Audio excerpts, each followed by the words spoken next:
جمال الوجود بذكر الإله، وتصفو الحياة بنور هداه. جمال الوجود بذكر الإله، وتصفو الحياة بنور هداه. وتطلب نفس له طاعة، ويبلغ سعد إلى منتهى. فؤاد شغوف إلى ربه، أحب رضاه أحب لقاه.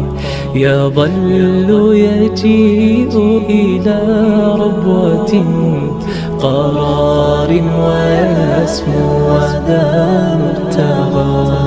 فلا لهو يثنيه عن سيره، ولا جمع مال تغى.